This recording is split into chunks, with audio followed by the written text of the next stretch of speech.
Hello friends, मैं कमेंटोर AK Singh और आज हम क्लास फोर्थ यानी कि class fourth EVS NCERT chapter wise summary देखेंगे क्योंकि आपको थर्ड क्लास की मिल चुकी है समरी। और आज हम क्लास फोर्थ की देखेंगे और नेक्स्ट डे आपको क्लास फिफ्थ की मिल जाएगी।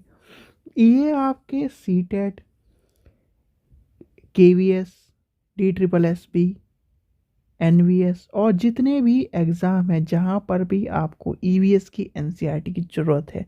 और आपको EVS की NCERT के बिना आपका काम नहीं चलेगा क्योंकि बहुत सारे एग्ज़ाम में EVS की NCERT से ही क्वेश्चन आते हैं और आप इधर उधर भटकते रहते हैं। तो NCERT की समरी जानना बहुत ही आवश्यक है। तो चलिए शुरू करते हैं EVS की NCERT की समरी।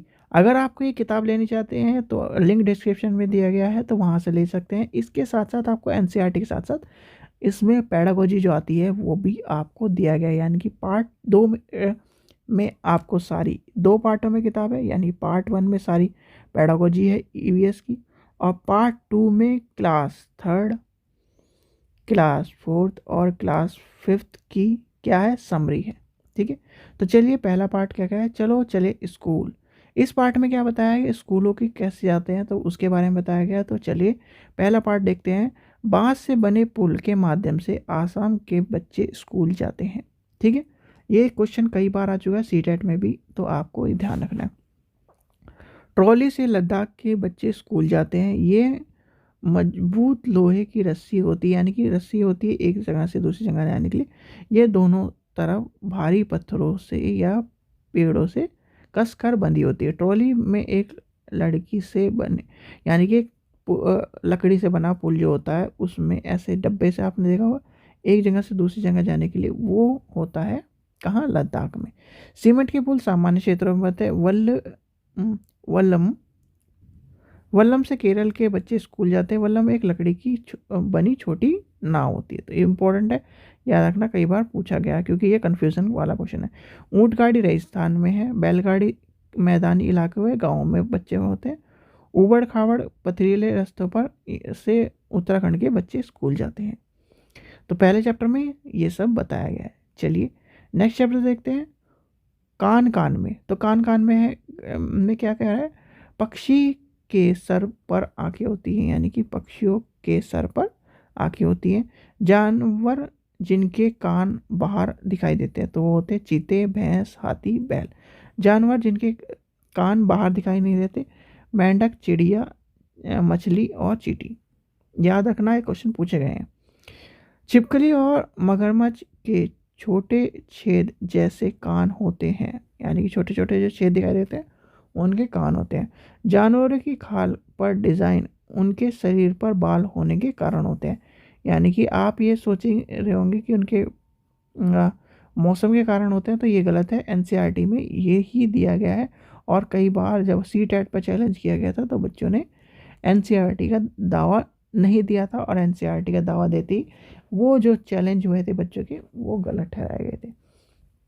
चलिए, जिन जानवरों के कान बाहर दिखाई देते हैं उनके शरीर पर बाल होते हैं, बच्चे को जन्म देते हैं, यानी कि वो बच्चों को जन्म देते हैं। और जिनके कान बाहर दिखाई नहीं देते वह क्या होते हैं, उन पे बाल नहीं होते और वो अंडा ही देते हैं। याद रखना, इंपॉर्टेंट क्वेश्चन है। चलिए नेक्स्ट देखते हैं। नेक्स्ट चैप्टर क्या कह रहा है, नंदू हाथी। तो नंदू हाथी के चैप्टर है, तो इसमें क्या कह रहा है, एक बड़े हाथी एक दिन में 100 किलो से ज़्यादा पत्तियाँ और झाड़ियाँ खा जाता है। हाथी बहुत कम आराम करता है, एक दिन में वह केवल 2 से 4 घंटे सोता है। याद रखना है, सोने वाले जो पूछे गए हैं। हाथी को पानी और कीचड़ में खेलना बहुत पसंद है, इसलिए उसके शरीर, यानी किस लिए पसंद है, क्योंकि वह शरीर को ठंडा रखना चाहता है। हाथी के कान उसके पंखों की तरह होते हैं, गर्मी में लगने पर वो हाथी फड़फड़ाता है, जैसे आपने देखा होगा हिलता रहता है उसके कान, तो वो इसलिए हिलते रहते हैं। हाथी के झुंड में केवल हथनियाँ और बच्चे ही रहते हैं। यह क्वेश्चन इंपॉर्टेंट है, ये कई बार पूछा गया है।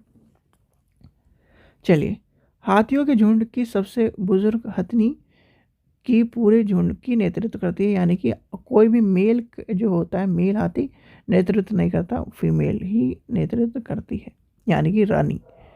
एक झुंड में 10 से 12 हथनियाँ और बच्चे होते हैं।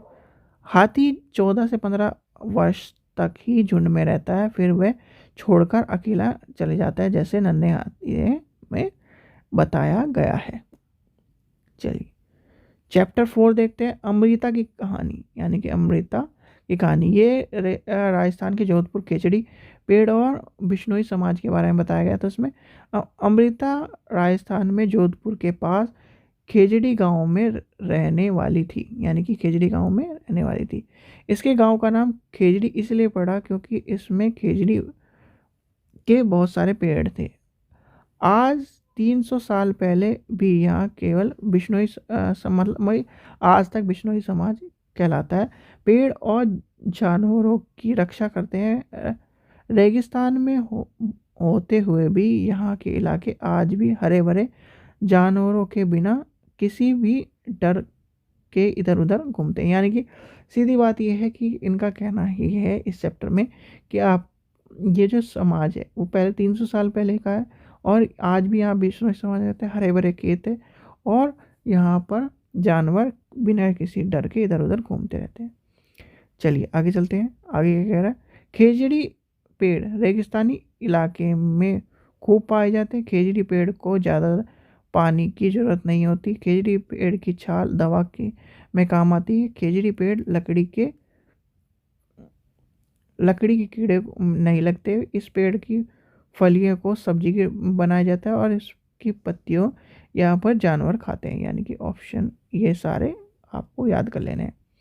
चलिए बिल्कुल आराम से पढ़ाया जा रहा है, जिससे आपको जो क्लास 4th में शायद 27 चैप्टर है, तो सारे 27 से 27 चैप्टर आपको याद हो जाए।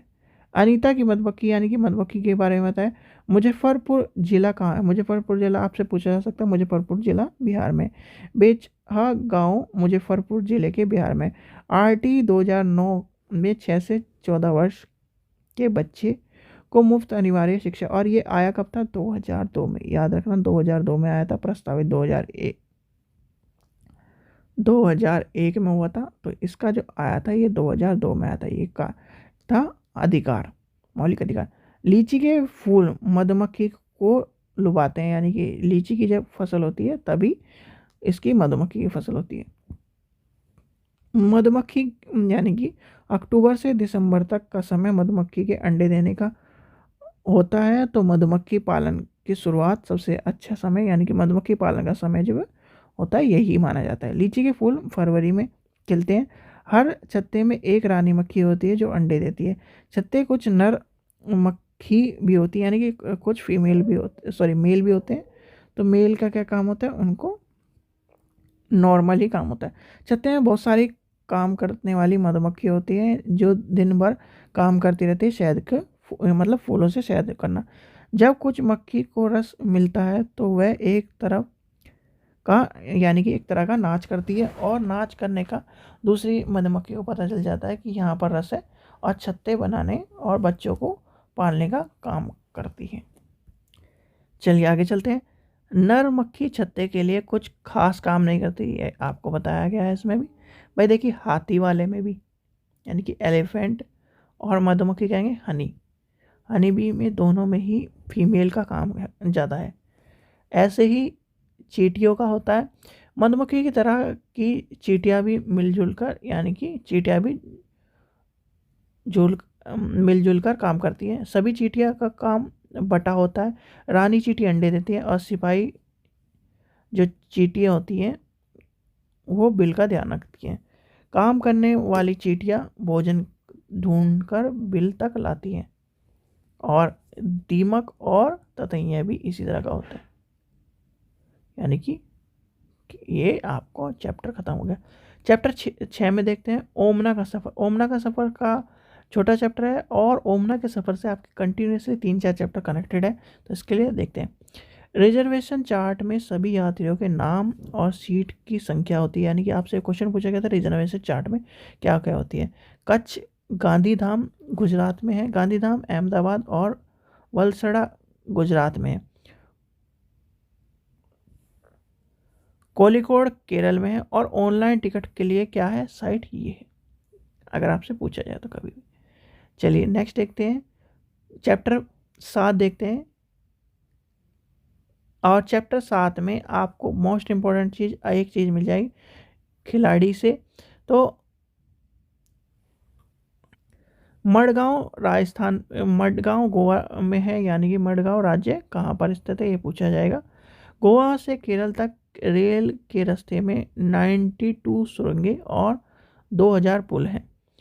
कोच्चिकोडी केरल में है, यहाँ पर नारियल के पेड़ और चावल की खेती होती है और केले दिखाई देते हैं। गुजरात से केरल तक पहुँचने तक ट्रेन हमारे देश के महाराष्ट्र, गोवा और कर्नाटक राज्य से गुजरती है। नेक्स्ट है कोट्टायम केरल में है और मलयालम माँ की बड़ी विलम्बी, यानी कि विलम्बी माँ की बड़ी बहन को कहा जाता है। अम्मू ना जो क्या है माँ की माँ को कहा जाता है। देखिए ये जो दो चीज़ें कन्फ्यूज़न वाली क्रिएट करती हैं, तो ये क्वेश्चन पूछा गया है, तो इसलिए आपको ध्यान रखना है। स्पेलिंग बोलने में अंतर हो सकता है, पर आपको स्पेलिंग का ध्यान रखना है, ठीक है। चलिए आगे चलते हैं। नानी के घर तक, तो नानी के घर तक क्या है, फेरी का इस्तेमाल पानी में एक तरफ से दूसरी जगह कल किया जाता है, ठीक है। रेल टिकट में हम निम्न सूची मिलती है, यानी कि रेल टिकट वाला आपको बताया था मैंने। ट्रेन का नंबर, सफ़र शुरू होने की तारीख, बर्थ और डब्बे, किराया, किलोमीटर और पीएनआर, मतलब पीएनआर की फुल फॉर्म पूछी जा सकती है। तो पैसेंजर नंबर, रिकॉर्ड और ट्रेन का नाम याद रखना। चलिए आगे चलते हैं। चैप्टर 9 देखते हैं, बदलते परिवार। बदलते परिवार में क्या है, परिवार के प्रकार आपको पता है, संयुक्त परिवार और एकल परिवार। शादी की आयु कितनी है, शादी की आयु अब 21 हो गई है।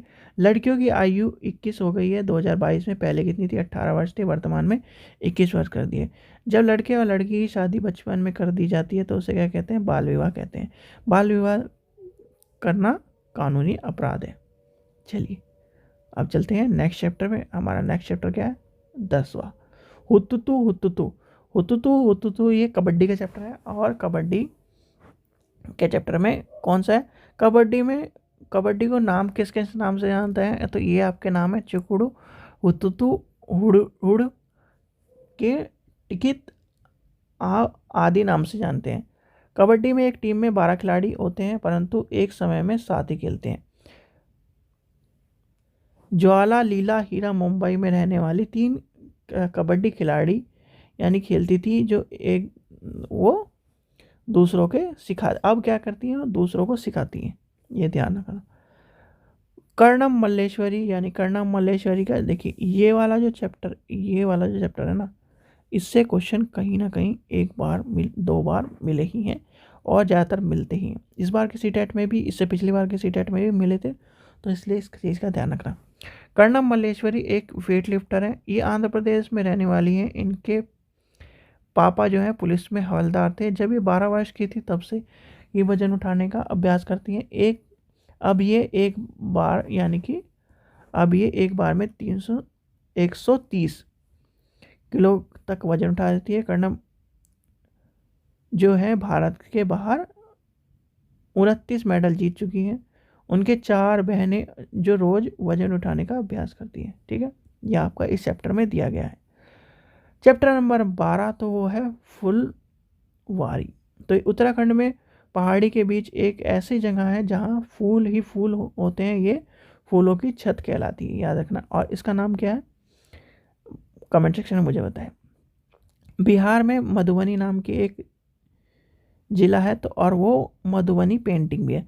तो मधुबनी क्या है, मधुबनी एक चित्रकला है जो त्योहार और ख़ास मौके पर बनाए घर के दीवार पर या आंगन में इस तरह से चित्रकारी करी जाती है कि चित्र का किससे बनाया जाता है, चावल को, यानी पीसे हुए चावल को घोल में रंग मिलाकर। यह रंग खास तरह के होते हैं। इन्हें बनाने के लिए नील, हल्दी, फूलों में रंग जो होते हैं वो और इस्तेमाल में लाए जाते हैं। चित्रों में इंसान, जानवर, पेड़, फूल, पक्षी, मछलियों, अन्य के जो जीव जंतु हैं उनके, यानी कि एक तरह से जैसे ट्राइब में आपने देखा होगा उस तरह की चीज़ें होती हैं, वैसे ही मधुबनी पेंटिंग है। चलिए आगे चलते हैं। कचनार के फूल की सब्जी उत्तर प्रदेश में खाई जाती है, याद रखना, ये यूपी टेट में क्वेश्चन पूछा गया है। केले के फूल की सब्जी केरल में खाई जाती है। सहजन के फूल की पकौड़ी महाराष्ट्र में खाई जाती है। उत्तर प्रदेश में कन्नौज जिले में इत्र की मशहूर है, ये पूछा गया यूपी टेट में।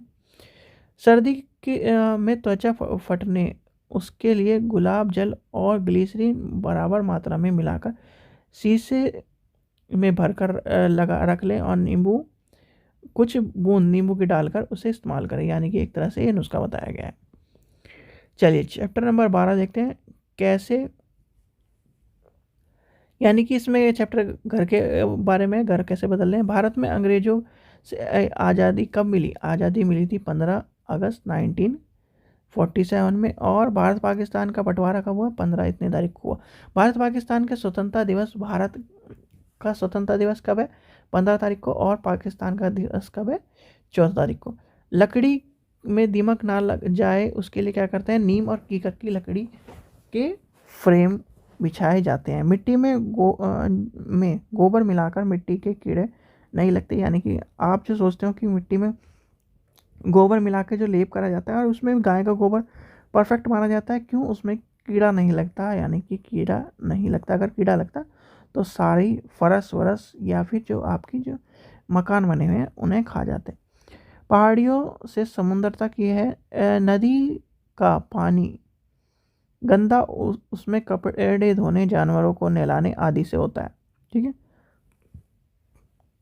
गंगा नदी में प्रदूषण को खत्म करना, सहायक नदी के पुनर्जीवित करना, स्वच्छ जल का लाभ देशवासियों तक पहुंचाने के लिए नमामि गंगे योजना की शुरुआत की गई थी। नमामि गंगे परियोजना यानी कि कार्यक्रम सरकार द्वारा योजना जो कब करा गया था? 2014 में। और वो कब किया था? पीएम मोदी ने किया था, याद रखना। पानी साफ करने के लिए सबसे अच्छा तरीका है पानी में को उबालना या फिर उसमें फिटकरी लगाना। चैप्टर 14 में क्या कह रहा है? बांसवा का खेत, तो ये क्या है? ये पूछा गया है सिर्फ। और बलवनिक गांव कहाँ पर है? तो वो है कर्नाटक में। ये नाम थोड़े से और लगते हैं आपको, पर ये नाम भी याद करने पड़ेंगे। मंडी से घर तक, मंडी से घर तक में बताया गया कि भारत में फसलें ऋतु के आधार पर होती है, तो वो होती है ऋतु। आप ऋतु मैडम की वाली वो वाली बात नहीं, ऋतु जो है मौसम की बात कही। तो रबी फसल और जायद फसल ऋतु आधारित। चलिए अब ऋतु आधारित कौन कौन सी है? रबी की फसल में गेहूं, जो चना चना है, सरसों है, मटर है, ये सारी आपको आलू खेती। ये देखिए, एक चीज़ देख लेना, जो सबसे ज़्यादा आप खाते हो वो आती है रबी में। ठीक है। जायद की फसल कौन सी होती है? चुकंदर, तरबूज, लौकी, ये आप कब खाते हो? शौकीना खाते हो। ठीक है। फिर आती है खरीफ की फसल, धान, बाजरा, मक्का, कपास, मूंगफली। अब इसे तो आप एक तरह से बहुत ही रेयर केस में खाते हो, तो ये इस तरह से आप डिफाइन कर सकते हो। भाई जो सबसे ज़्यादा खाते हो, क्या? गेहूँ खाते हो। ठीक है। मटर पनीर खाते हो, मटर पनीर खाते हो कि नहीं खाते? आलू खाते हो, आलू तो हर हालत में खाते हो। हरे चारे वाली खेती यानी कि वो खाते हो। तो ये सूरजमुखी, सूरजमुखी क्या है? सूरजमुखी आपको पता ही है, सरसों। फिर अब आ जाते हैं जायद फसल में। जायद फसल में देखिए, आप खुद ही देखिए, इसमें चुकंदर है, खरबूजा है, तरबूज है। ये कब खाते हैं? शौकीन तौर पे भाई, गर्मी लग रही है, यानी गर्मी लग रही है, थोड़े बहुत खा लिया। टमाटर है, टमाटर और मिर्ची है थोड़े बहुत। ये कब? जब फ्लेवर हमें डालना होता है। जैसे आप मटर पनीर बना रहे हैं, तो मटर पनीर में टमाटर चाहिए, चाहिए कि नहीं चाहिए? भाई टमाटर भी चाहिए, प्याज भी चाहिए, मिर्ची भी चाहिए। तो उसके लिए जब चाहिए वो सब चीज़ें आती है। चलिए, जीवन चक्र आधारित एक वर्षीय फसल, धान, गेहूं, चने, एड़, बाजरा, मूंगफली, कपास, मूंगफली यानी मूंग, मूंगफली, सरसों, आलू, शकरकंदी, लौकी और सोयाबीन। 2 वर्षीय फसल, चुकंदर, प्याज। और बहुवर्षीय फसल, पेन, घास और फलहार। यानी कि एक तरह से एक क्वेश्चन मैं आपसे पूछता हूँ यहाँ पर, जब बहुवर्षीय फसल की बात आ गई है, आपने पाइनएप्पल तो खाया होगा। ठीक है। अब पाइनएप्पल को बनने में कितना टाइम लगता है? कोई बता सकता है? पाइनएप्पल याद रखना बहुवर्षीय फसल है, वो उसे बनने में 2 से 3 साल लगते हैं, एक पाइनएप्पल को। ठीक है। जो ये पाइनएप्पल जो आप खाते हो, ये से बनने में 2 से 3 साल लगते हैं। उपयोगिता के और आर्थिक आधार पर, उपयोगिता और आर्थिक अन्य धान्य फसल, धान, देखिए धान, गेहूँ, जौ, चना, मक्का, ज्वार, बाजरा। दलहनी फसल, सरसों, अरंडी, तिल, मूंगफली, सूरजमुखी, यानी कि ये सारे जो किससे बनने हैं, ये ऑयल का काम कर रहे हैं, यानी कि आपको जितने भी ऑयल मिलते हैं वो इनसे मिलते हैं। फिर दलहनी फसल क्या नेम, जो पल्सेस होती हैं उन्हें क्या करें, उन्हें इसमें डिवाइड करा गया है। चना, उड़द, मूंग, मटर, मसूर, अरहर, मूंगफली, सोयाबीन। मसाले वाली फसल जो कौन से हो, पुदीना, प्याज, ये सब कुछ इसमें आ जाएगी, जीरा पीरा। रेशेदार फसल, जूट, कपास, ये इधर आ जाएंगी। तो आपको कैटेगराइज भी आपको पढ़ लिया आपने। चारा फसल, अब ये चारा फसल है आपकी सारी की सारी, ठीक है। फिर है फलहार फसल, फलहार में कौन सा है, आम खाती है आप, नींबू, लीची, केला, पपीता। जड़ वाली फसल कौन सी है, आलू, शकरकंदी, अदरक, गाजर, मूली, ये सब आ जाएंगी। फिर क्या आ जाएगी, उद्दीपन, तम्बाकू, चाय, कॉफ़ी, ये आ जाएंगी सर, यानी कि ये एक तरह से। और मेडिसिन वाले में पुदीना, मेथी, अदरक, ये आ जाएंगी। फिर आता है विशेषता के आधार पर, विशेषता के आधार पर क्या है, नकदी फसल आ जाएगी, गन्ना, आलू, ये हो जाएंगी। यानी कि ये आपको एक तरह से यूपी टेट का पूरा पूरा आपको इन पर आधारित क्वेश्चन मिलेंगे ही मिलेंगे। चलिए आगे चलते हैं। अब आते हैं हम 16 चैप्टर पर, यानी कि 16वां चैप्टर के इसके बारे में क्या करा, चुन चुन करती आई चिड़िया, गुजू भाई बंद का। देखिए गुजू भाई का जो क्वेश्चन हम पढ़ रहे थे, यानी कि मोस्ट एक्सपेक्टेड क्वेश्चन में हमने KVS की जब कल या परसों क्लास में, तो गुजू भाई उनका नाम जरूर होता। गुजू भाई गुजरात में मेहतार थे, जो वे यानी कि जो बच्चों के लिए मजदूरी, यानी कि एक तरह से मज़ेदार कहानी लिखते थे, और वो रिच फैमिली से नहीं आए, यानी कि मजदूर वाली फैमिली से ही आते थे। तो कलचड़ी, अब इसके बारे में देखिए, कलचड़ी जिसे इंडियन रॉबिन कहते हैं, वह सड़क के किनारे पत्थरों के बीच में खाली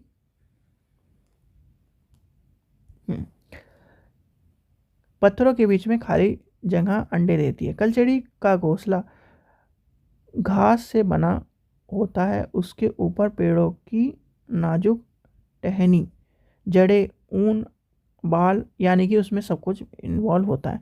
कौवे के घोंसले में लोहे की तार और लकड़ियाँ की शाखाएं जैसी होती है। और एक चीज़ ध्यान रखना, कोयल कभी भी अपना नेस्ट नहीं बनाती। वो कह रहे हैं ना 3 इडियट में, कोयल कभी भी नेस्ट नहीं बनाती, और कोयल अपने जो कंपटीशन है उसे ख़त्म कर देती। कोयल अपना घोंसला नहीं बनाती, यह कौवे के घोंसले में अंडे देती है, और कौवे अपने अंडे को समझकर उसे सेता है, और कौवे पेड़ पर ऊंचाई डाल पर होता है, यानी कि ऊंचाई की सबसे टॉप पर मिलेगा। और टॉप पे मिलने के कारण ही आपने जो एक चीज़, एक पक्षी का नाम सुना होगा, वो होता है कौन, जो सबसे ऊंची उड़ान भरता है, उसका नाम बताइए। वही उठा के लेके जाता है इनके जो क्या है, अंडे। फाफ्ता, फाफ्ता कैक्टस के कांटे के बीच बने मेहंदी के मेड़ में अंडे देती है, यानी कि एक तरह से गोरे आमतौर पर घर में घोंसला बनाती है, ठीक है। चलिए अब आता है दर्जनी चिड़िया। आपने स्वेटर तो बुने होंगे, उस तरह से दर्जनी चिड़िया होती है। दर्जनी चिड़िया इसलिए कहा जाता है क्योंकि दर्जनी ये एक तरह से कनेक्टेड कनेक्टेड कर कर अपना घोंसला बनाते हैं। दर्जनी चिड़िया अपना नोकीली चोंच से अपने यानी कि पत्तों को सील कर उसमें बने अंडे देती है, यानी कि पत्तों को, एक ये पत्ता हो गया, एक ये पत्ता हो गया, उसे सील कर तब बनाती है घोंसला।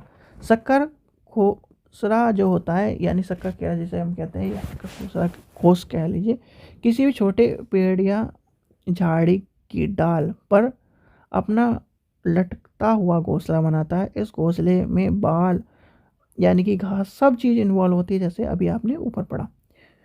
वीवर पक्षी जो होते हैं, वीवर पक्षी सभी नर अपने अपने घोंसले बनाते हैं और मादा वीवर पक्षी जो उनको एक तरह से मुआयना करते हैं और फिर उसी जो अच्छा लगता है उसी के साथ वह अपना संबंध बना के और अंडे देती है, उसी में एक तरह से अंडे देती है। पक्षी केवल अंडे देने के लिए घोंसला बनाते हैं, जब अंडे से बच्चे निकल जाते हैं तो उसे घोंसले को छोड़कर चले जाते हैं। गाय के आगे के दांत छोटे होते हैं और पत्तों को काटने के लिए होते हैं, जब वो यानी कि पीछे के दांत उसके किस तरह के होते हैं, खाने के लिए होते हैं। बिल्ली के दांत नोकीले होते हैं जो मांस को फाड़ने और काटने के काम आते हैं। सांप के दांत होते हैं नोकीले, यानी कि नोकीले ऐसे आपने देखा होगा, इस तरह के होते हैं। क्यों होते हैं? क्योंकि उसमें जो दो दांत वाला जब भी आपको दिखाई दे तो वो वैनम वाला है, और जिसमें ज़्यादा दांत हो, जिसमें जैसे 4 दांत है तो वैनम नहीं है, उसमें नॉर्मल सांप है। चलिए ये ध्यान रखना। वह शिकारी को क्या करता है, चबाकर नहीं खाता, वह पूरा निगलता है। गिलहरी के दांत हमेशा क्या करते हैं, बढ़ते रहते हैं, और वो क्या करते हैं, दांतों को काटते हैं, इसलिए वो चर्चित एक तरह से कच कच कच कुछ भी चीज़। और ऐसे ही चूहे का है, क्योंकि अगर चूहे के कुतरेगा नहीं सामान तो उसके दांत बढ़ जाएंगे, और दांत बढ़ने का मतलब ये है उसकी मौत।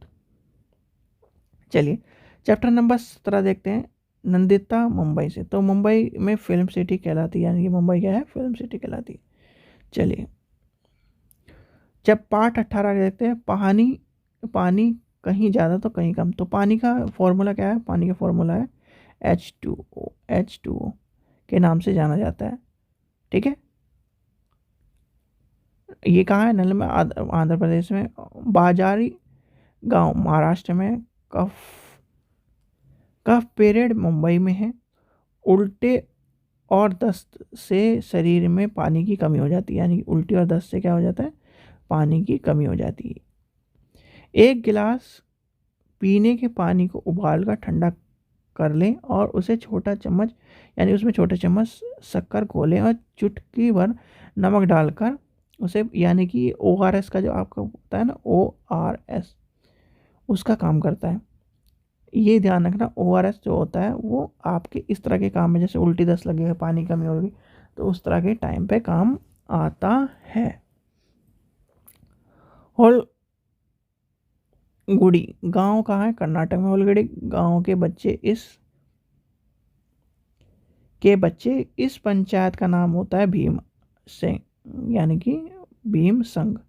ये पूछा गया है एक तरह का गांव होल गुड़ी। कहानी क्या है, कहानी ये आपको दी गई है भाई। एक तरह से इस गांव में क्या था, पानी कमी थी, वो पानी कुएं सूख रहे थे, तो पानी यानी कि क्या था, कर्नाटक में होलगुड़ी नाम का एक के गाँव में लोग पानी की कमी से क्या कर रहे थे, जूझ रहे थे। बारिश के दिनों में कुएं में पानी रहता था, फिर पिछले 3 साल से बारिश की कमी हुई, सूख गए थे, और यहाँ पर बच्चे जो होते थे वो करते थे। गांव में पंचायत से परेशान थे सब लोग, इस बारे में बात कर रहे थे। गांव के पंचायत के में एक खास पंचायत के बड़े 7 बच्चे भी रहते थे, तो उसे उनका क्या नाम था, भीमा संघ। बच्चे के बड़ों से पूछा कि हमारे यहाँ पानी की कन यानी कि दिक्कत क्यों है, तो वो बताते हैं कि इस तरह की बात है। तो ये आपको स्टोरी आपको पता होनी चाहिए। भीम संघ ने सोचा कि उस टंकी को साफ़ करते हैं, यानी कि टंकी को साफ़ करके उसमें पानी भरा, और पानी भर के फिर वहाँ पर पानी की कमी। और इससे 2 स्टोरी है, यानी कि एक कुएं वाली है और एक मछली वाली। तो ये आपको पता होना चाहिए। आप जब नोट्स लेंगे तो आप समझ जाएंगे इसकी कहानी। अभी मैं आपको सिर्फ और सिर्फ समरी पढ़ा रहा हूँ। पार्ट नंबर 19 देखते हैं। 19 में क्या क्या अब आएगा, जड़ों का जाल, यानी कि बरगद की जड़ें जो होती हैं वो लटकती होती है। रेगिस्तानी ओक, भाई रेगिस्तानी ओक आपको परेशान करेगा। रेगिस्तानी ओक एक तो 2 पेड़ का नाम याद रखना, एक रेगिस्तानी और दूसरा जोधपुर में कौन सा बताया था, उसका नाम कमेंट सेक्शन में बताएं। रेगिस्तानी ओक कहाँ है, ऑस्ट्रेलिया में, ठीक है, में पाया जाता है। इसकी ऊंचाई बहुत होती है, इसमें पत्तियां बहुत कम होती हैं, इसके पेड़ में जड़ें जब तक कि पानी तक ना पहुंच जाएं, यह पानी में पेड़ तने में जमा होता है, यानी कि एक तरह से पानी स्टोर होता है, इसीलिए इसे ओक कहा जाता है।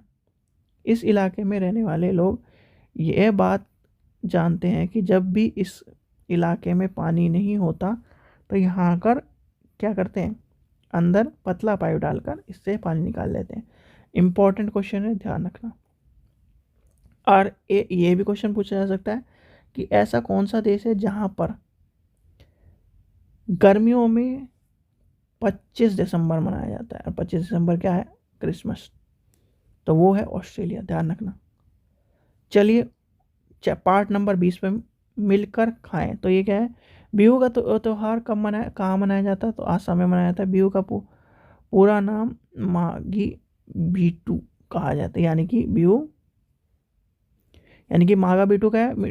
इस ये क्या मनाया जाता है, देखिए 14 और 15 यानी कि बिटू आसामी कैलेंडर के 10वें महीने की माह में प्रथम और द्वितीय तिथि को मनाया जाता है। ये पूछा जा सकता है, तो इसलिए याद रखना। पहले दिन क्या होता है, उरुक्वा कहते हैं, यानी कि उरुक्वा। इस दिन स्थाई, यानी कि इस दिन क्या करते हैं, स्थाई छप्पर बनाते हैं जिसमें मेला घर कहलाता है और समूह भोजन का आयोजन कराता है। फिर नेक्स्ट क्या है, आसाम में खाए जाने वाले चावलों की एक किस्म जो पकने के बाद चिपचिपे होते हैं, यानी कि बोरे, जो बोरा है बोरे वो होता है। मिड डे मील, यानी कि मिड डे मील की बात करें, मिड डे मील शुरुआत कब हुई थी, 15 अगस्त 1995 को केंद्रीय प्रयोजन स्कीम के रूप में करे गए थे। मिड डे मील की कक्षा 1 से 8 तक के बच्चों के लिए गर्म खाना मिलकर, यानी कि एक तरह से खाने की बात करें, मिड डे मील। याद रख लेना, ये डेट 15 अगस्त 1995 में शुरू किया गया था। नेक्स्ट चैप्टर देखते हैं, चैप्टर नंबर 21।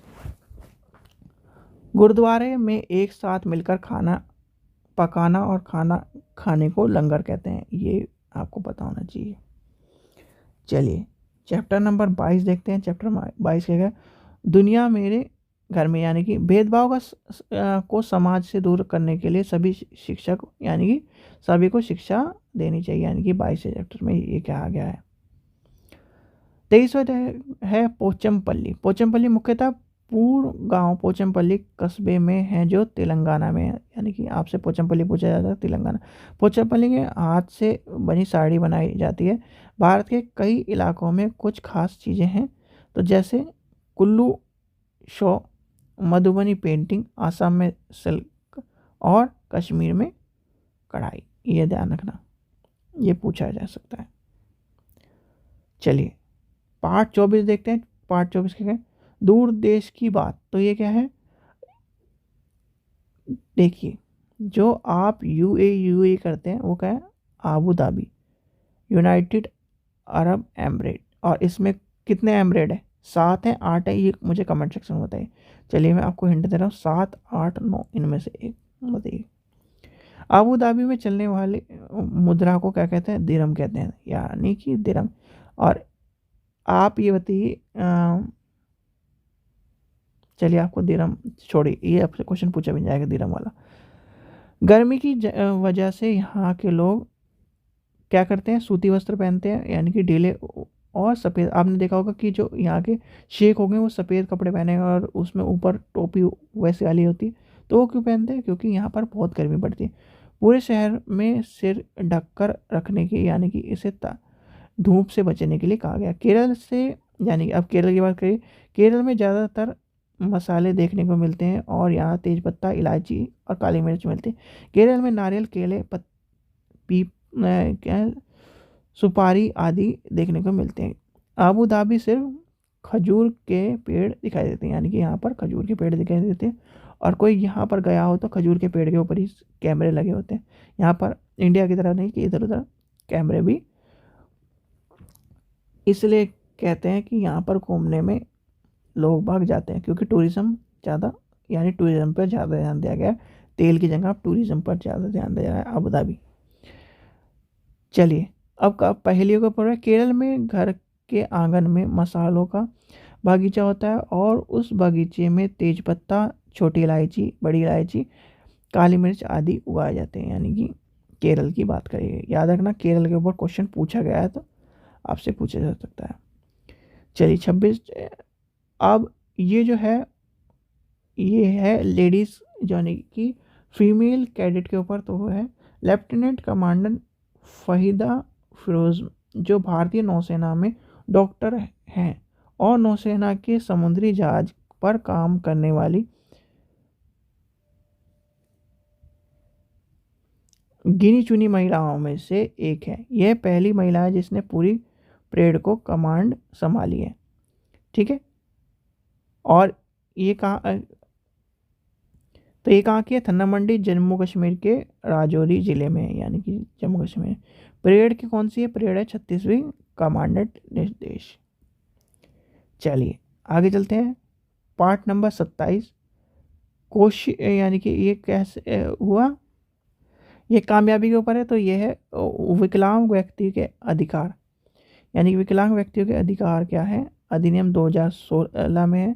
और 6 वर्ष से 18 वर्ष की आयु के बेच यानी कि बेंचमार्क जो व्यक्तियों वाले प्रत्येक बच्चे को मुफ्त शिक्षा दी जानी चाहिए। और बेंचमार्क व्यक्तियों के लिए सरकार क्या करती है?